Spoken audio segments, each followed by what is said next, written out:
Gracias por conectarse a Facebook, gracias por conectarse a YouTube y comenzamos este nuevo ciclo de enseñanza. Solicite su material y se lo van a hacer llegar, ¿ah? Así que, amados, vamos a la lectura de la palabra y si usted tiene el manual allí, vamos a leer el título: Edificando según el propósito eterno del Señor. Y vamos a leer en 1 Corintios capítulo 3, versículo 9. Porque nosotros somos colaboradores de Dios y vosotros sois labranza de Dios, edificio de Dios. Conforme a la gracia de Dios que me ha sido dada, yo como perito arquitecto puse el fundamento y otro edifica encima. Pero cada uno mire cómo sobreedifica, porque nadie puede poner otro fundamento que el que está puesto, el cual es Jesucristo. Y si sobre este fundamento alguno edificare oro, plata, piedras preciosas, madera, heno, hojarasca, la obra de cada uno se hará manifiesta, porque el día la declarará, pues por el fuego será revelada, y la obra de cada uno, cual sea, el fuego la probará. Si permaneciere la obra de alguno que sobreedificó, recibirá recompensa. Si la obra de alguno se quemare, él sufrirá pérdida, si bien él mismo será salvo, aunque así como por fuego. ¡Aleluya! Edificando según el propósito eterno. Muchas congregaciones,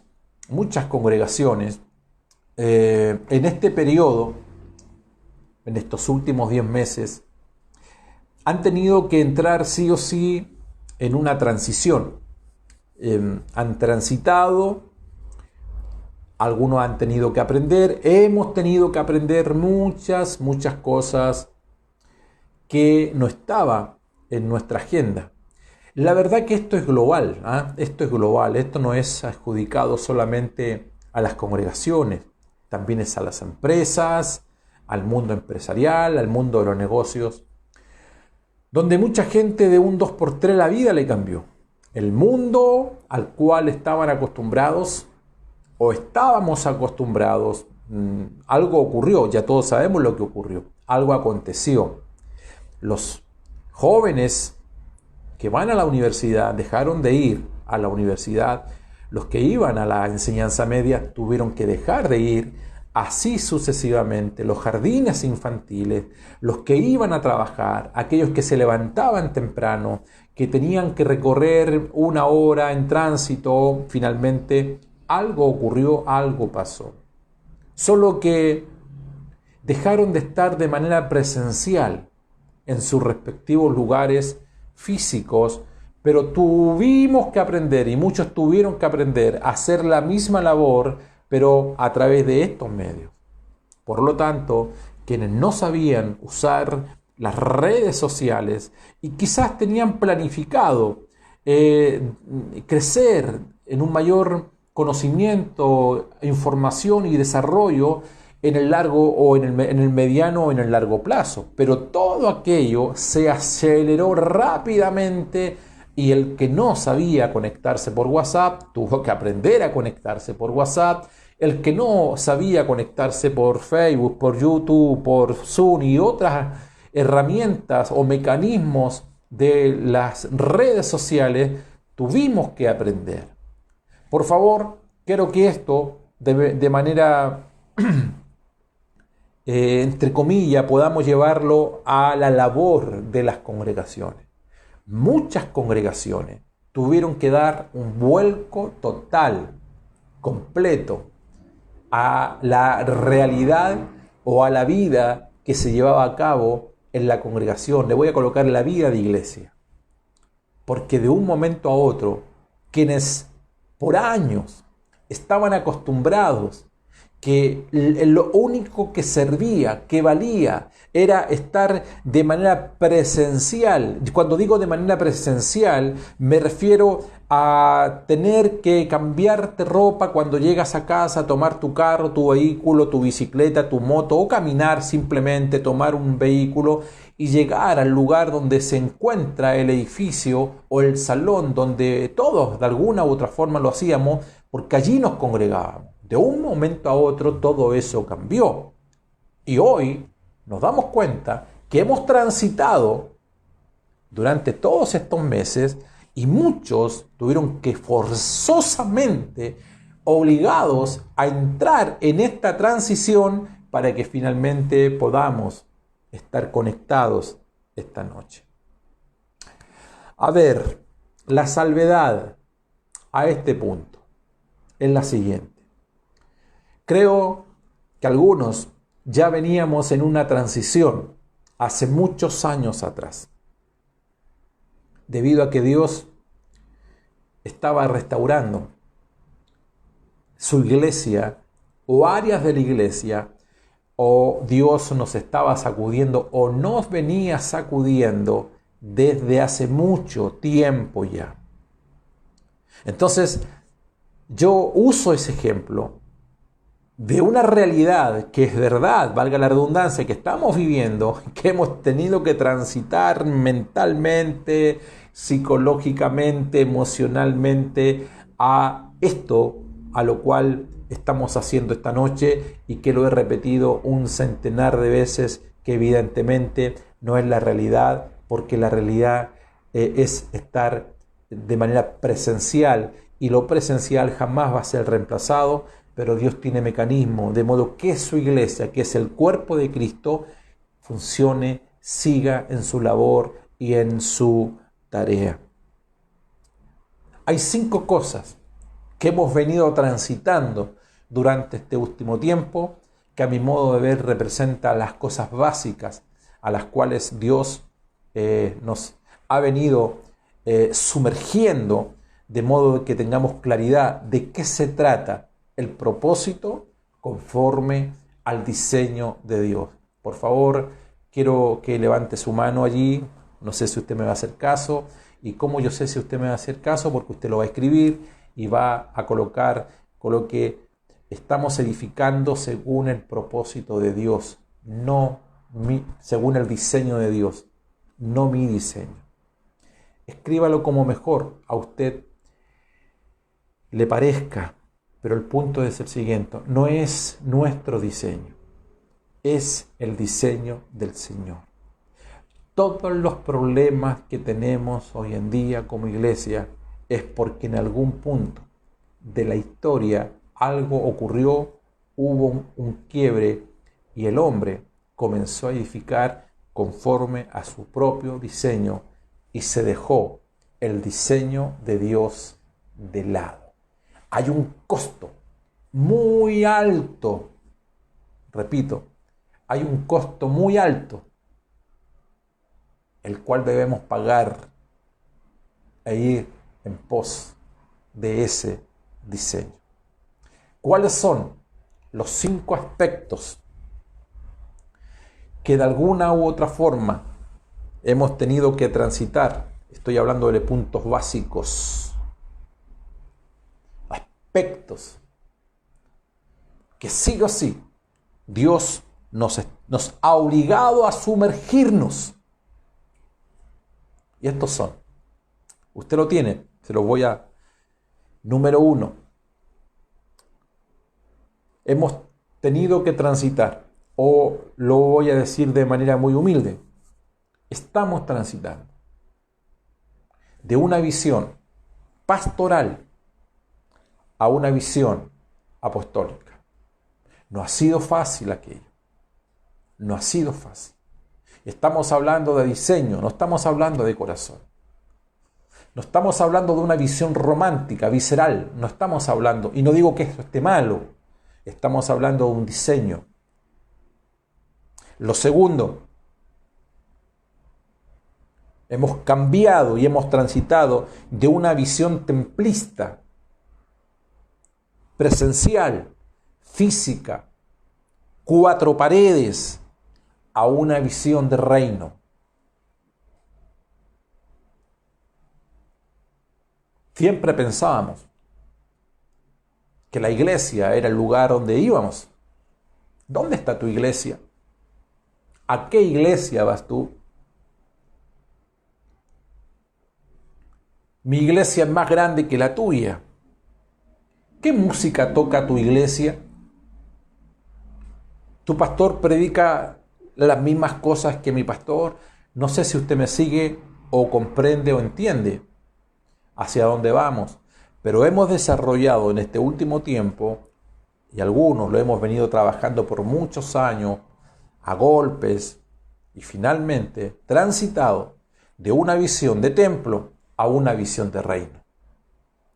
Lo tercero, Dios nos ha sumergido en un tránsito también doloroso de cambiar, transitar, ser mudado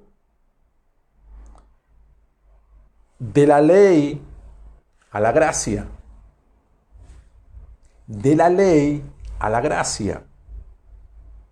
Hemos tenido, número 4, que transitar también con mucho dolor, principalmente en todo lo que tiene que ver con la cosmovisión de lo que es la adoración, de lo que es la alabanza, es decir, transitar del culto aarónico al culto de Melquisedec.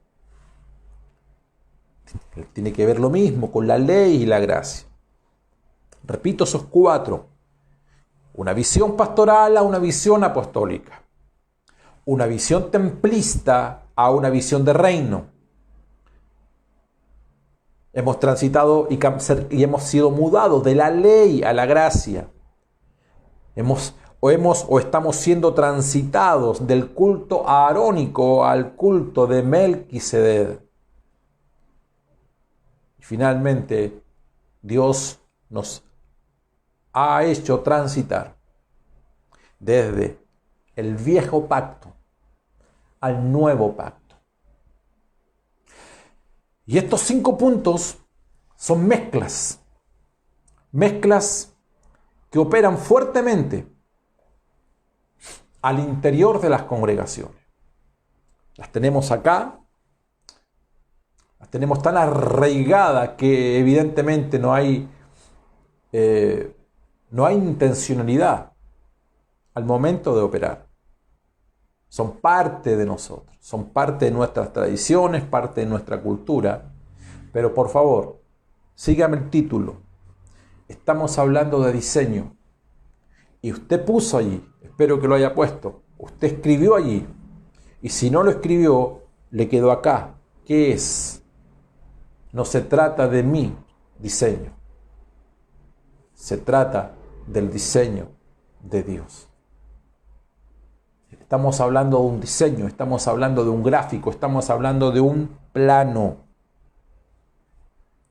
Entonces, yo no sé cuántos de ustedes, espero estar siendo claro a esta hora de la noche, y sé que esta temática es para gente que capta, comprende los principios básicos del nuevo pacto, quienes han venido transitando durante todo este tiempo, y que cuando nos miramos al espejo, como dice el apóstol Pablo, o nos medimos, nos damos cuenta que hay avance. Nos damos cuenta que hay avance. Eso no es sinónimo de grandeza. La humildad tiene que ver cuando tú reconoces, o la palabra humildad es una palabra compuesta que significa natural de. Ser humilde significa ser natural, sé natural. Por eso que el Señor dijo, ninguno tenga un concepto de sí más alto, pero tienes que tener un concepto alto, pero no más alto. Pero esa altitud te la da el Señor. La grandeza de un hijo del Señor no es que crezcas en ti mismo, sino que crezcas en la gracia del Señor. Es aquello lo que a ti te hace grande. ¿Cuán grande eres en el Señor? Se mide cuánto de Cristo tienes dentro de ti. Y cuando tú te miras al espejo, tú dices, Señor, gracias porque he aprendido. Señor, gracias, valga la redundancia, gracias por la gracia de Cristo derramada en nosotros. Esto no es doctrina. Esto no es que yo te mande o te diga y te sabes, léete cuál libro. Estamos edificando sobre verdades reveladas del nuevo pacto del Señor. Y evidentemente que esto tiene un costo, el alinearse tiene un costo. Aleluya, bendito sea el Señor. Y es lo que Dios está provocando en muchos ministros de distintos lugares del mundo.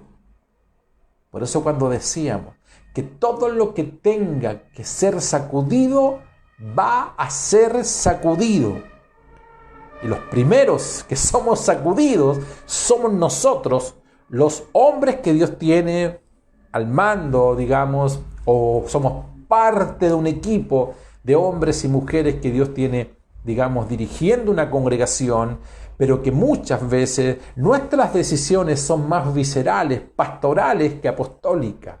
Y hemos tenido que transitar de modo de alinearnos con el diseño del Señor, de no tener una visión pastoral, sino tener una visión apostólica, así seas un pastor.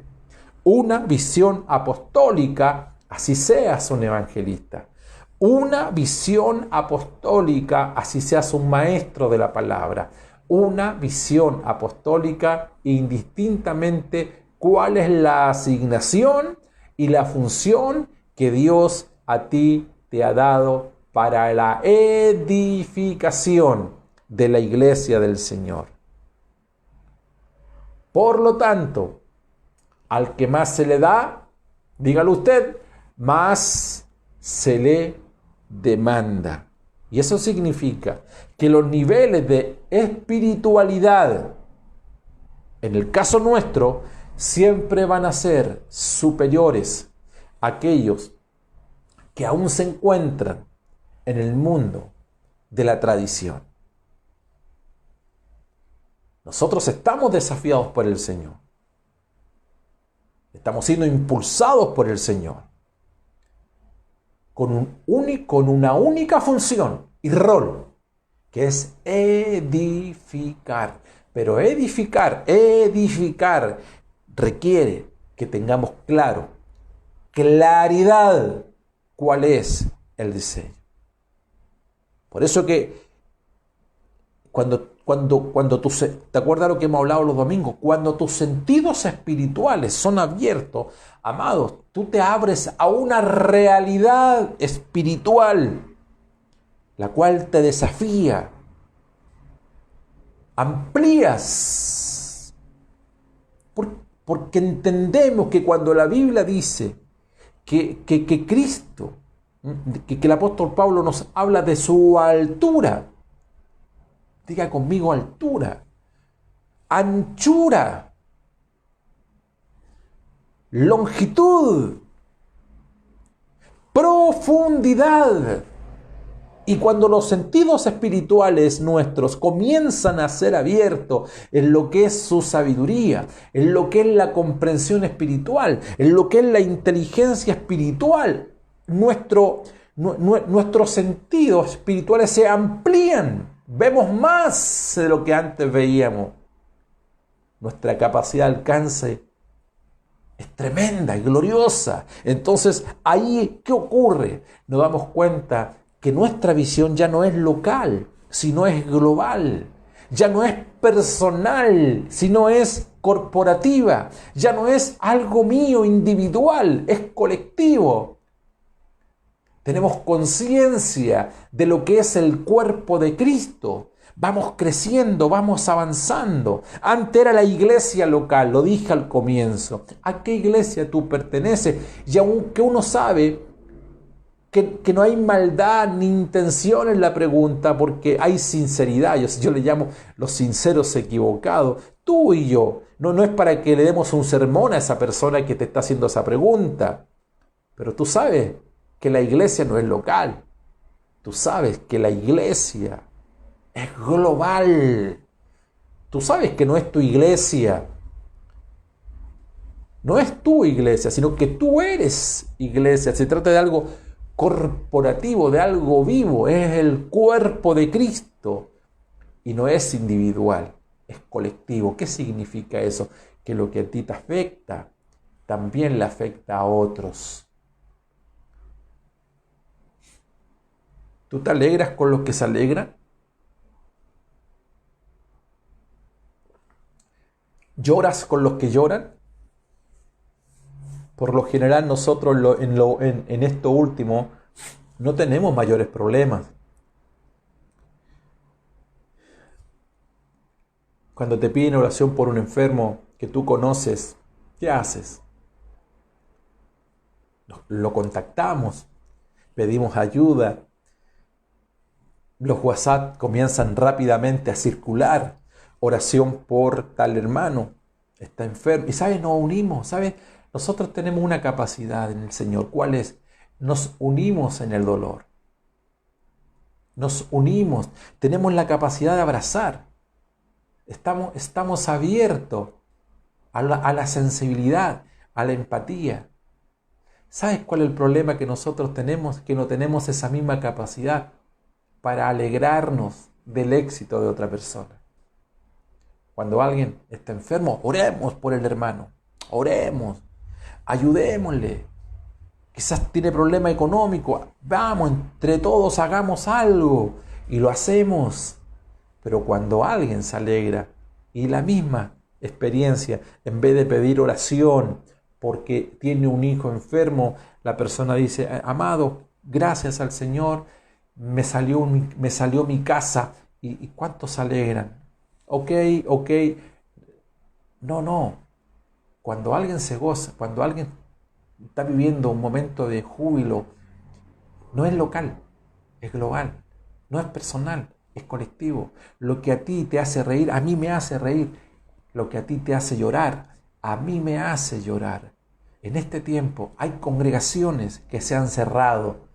Uno no está en un escenario en que le va a decir a ese pastor, que no tiene quizás el nivel de conocimiento que tú tienes. Tú no le puedes decir, ves pues, en todo caso, la iglesia sigue en pie, se cerró la congregación, se cerró el templo. Sabemos que hay verdad en lo que dice, pero no puedes medir a todos con la misma vara, por favor. Ahí se requiere, ¿sabes?, que seamos sensibles al dolor. Y no se trata de uno, siempre, nunca el evangelio se trata de uno, no se trata de ti, se trata de Él. Y de Él, usted y yo estamos en busca, a partir de este día, en el diseño del Señor. Amén. ¿Cuántos dicen amén? Bendito sea su nombre. La iglesia de Antioquía operaba bajo el propósito y el diseño divino. Fueron entrenados, ellos dice la Biblia que fueron entrenados bajo los 5 ministerios o las 5 habilidades ministeriales, que es la unción de Cristo. Cristo los constituyó. Y los constituyó, dice que tomando cautiva la cautividad, y en la ascensión derramó una gracia. Cuando Cristo resucita y comienza a ir hacia el trono de la gracia del Padre, en la ascensión, dice la Biblia, dio dones a los hombres y los constituyó. Fíjate que Jesús de Nazaret a los discípulos que fue a buscar los llamó, tal cual te llamó a ti. Hay un momento en que Él nos llama y hay otro momento en que Él nos constituye. Por eso que entre el llamado y el envío, hay un proceso. Entre el llamado y el envío hay un proceso de trabajo, que es cuando la obra del Señor, la obra del Espíritu está trabajando en cada uno de nosotros. En Efesios, en su resurrección, en su ascensión, Él constituyó.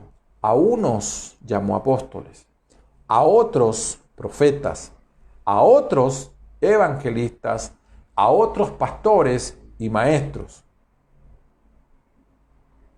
Aquí comienza a ajustarse.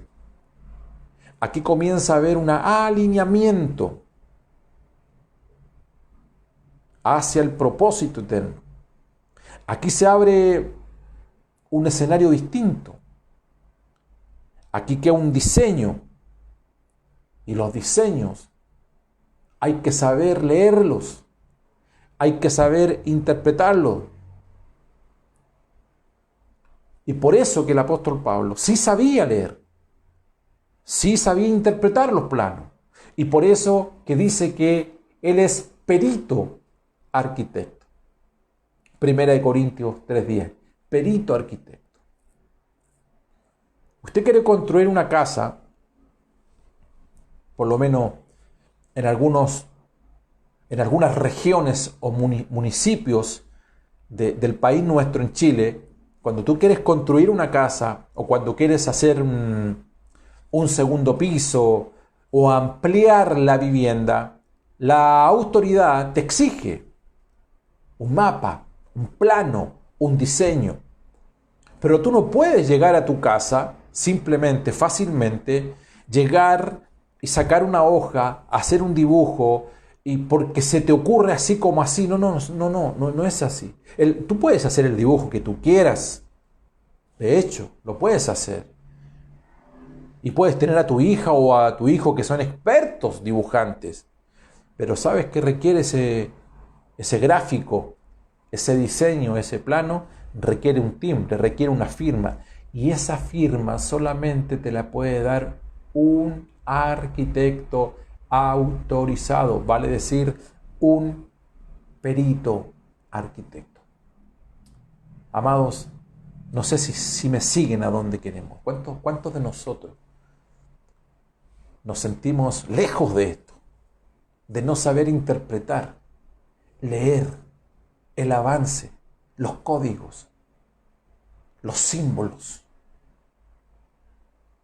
Cuando hablamos de los sentidos espirituales, Pablo dice, los ojos fueron abiertos, la mente me fue ampliada, ahora veo, las escamas comenzaron a caer de sus ojos. Y Pablo estuvo ciego naturalmente, pero la revelación de Cristo, la gracia de Dios operando en él, le mostró los planos. No sé si me están escuchando esta noche. Le mostró el diseño de la iglesia del nuevo pacto, del Cristo resucitado. Es decir, aunque estaba ciego naturalmente, él sí supo leer, interpretar el plano, el diseño, porque él era un perito. Nosotros debemos ser especialistas en saber leer, observar espiritualmente, conocer los códigos de la iglesia del Señor. Pero las mezclas que tenemos, pendulamos entre la ley y la gracia, viejo pacto, nuevo pacto, una visión pastoral, no tenemos una visión apostólica, o tenemos una visión local, no tenemos una visión de reino. Entonces, la ecuación que muchos años no hemos podido responder, ¿por qué estamos como estamos? Allí está. Pedro, yo edificaré mi iglesia, le dijo el Señor a Pedro. No te olvides de algo. Esta es la iglesia del Señor. No es tu iglesia. Los dones son los dones del Señor. No son tus dones. Los talentos son los talentos del Señor. multiplícalos, porque el Señor viene a buscar sus talentos. No te apropies de algo que no es tuyo. Son del Señor. Yo edificaré mi iglesia, ese mí, grábatelo, no es tu iglesia.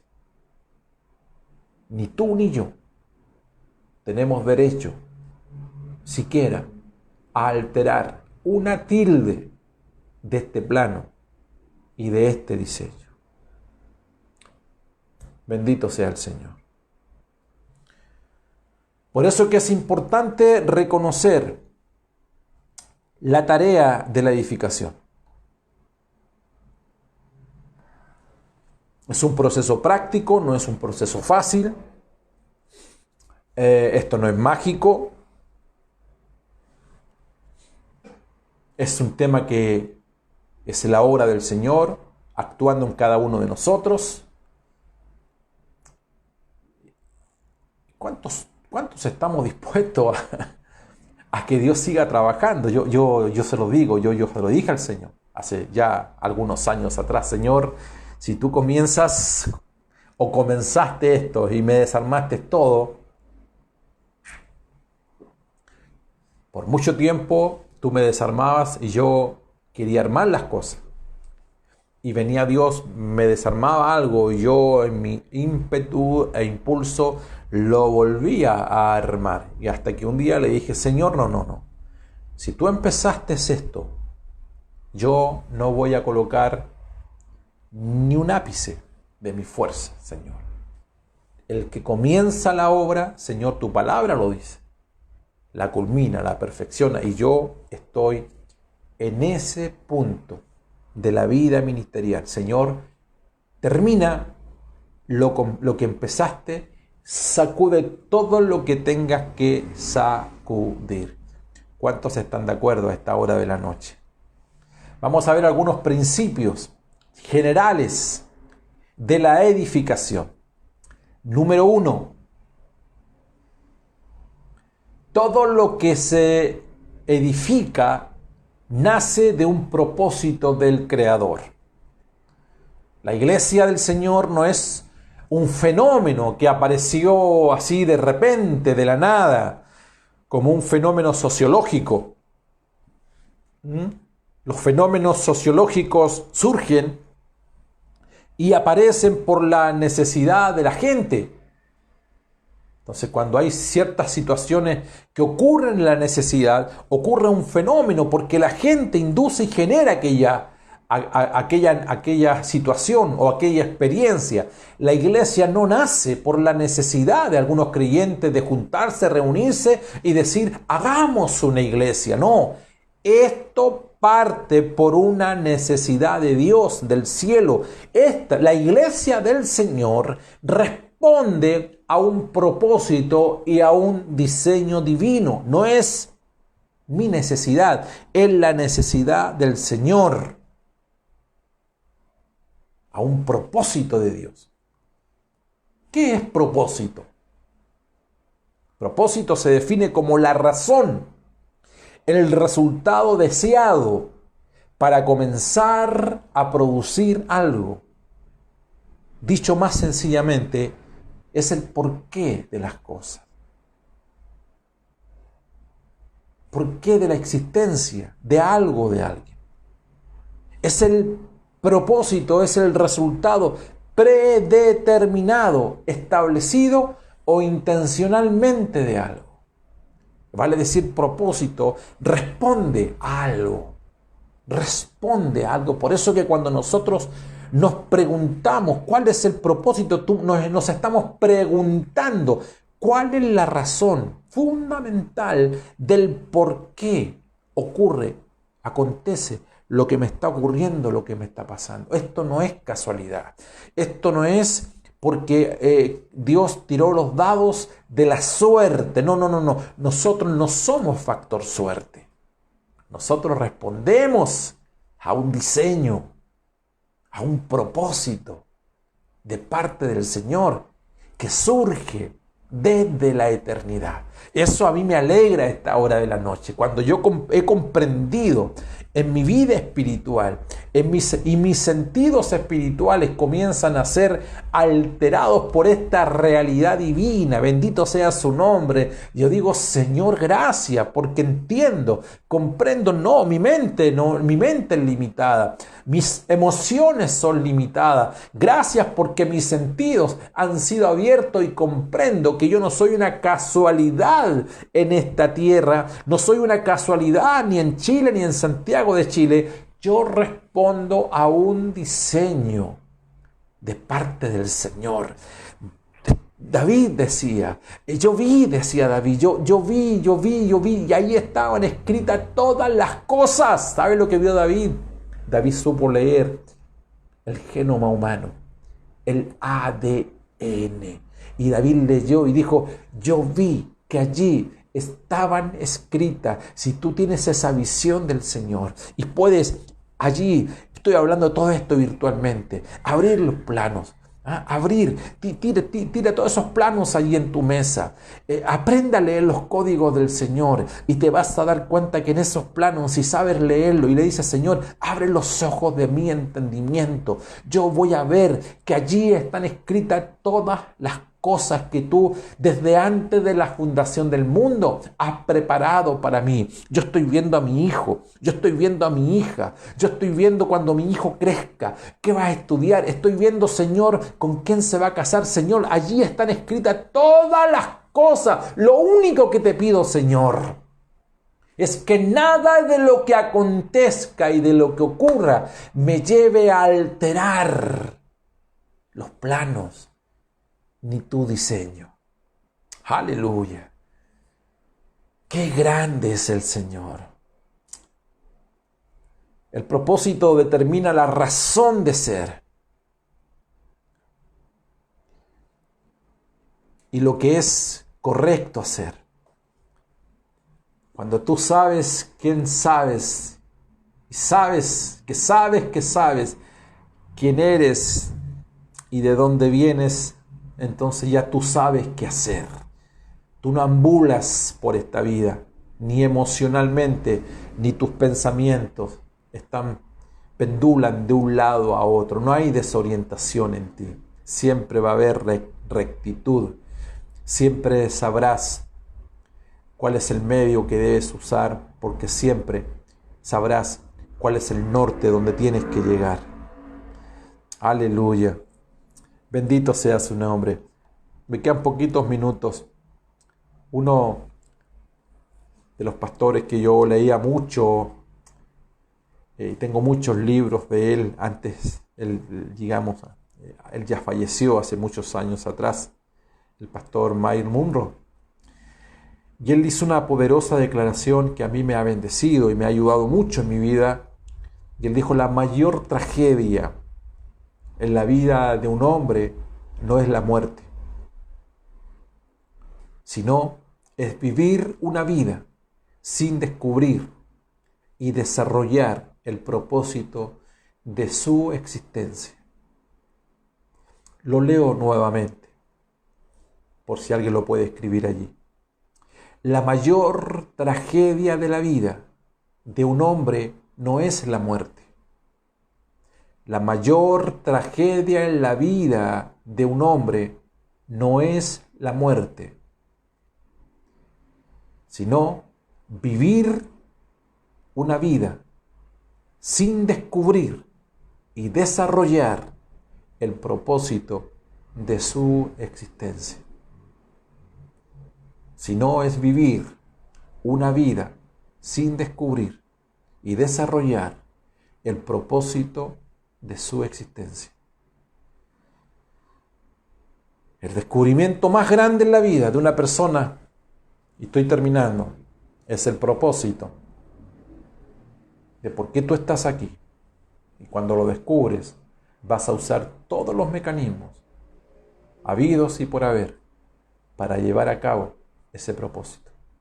Entre tanto, la Biblia dice, y engendraban hijos e hijas. Cada vez que tú lees las genealogías en el Antiguo Testamento, y engendraban hijos e hijas, y este engendró a este, y este engendró, y este, y nació él, nació. Pero fíjate, engendraron hijos para ser príncipes, para ser reyes. Ellos nunca perdieron el norte.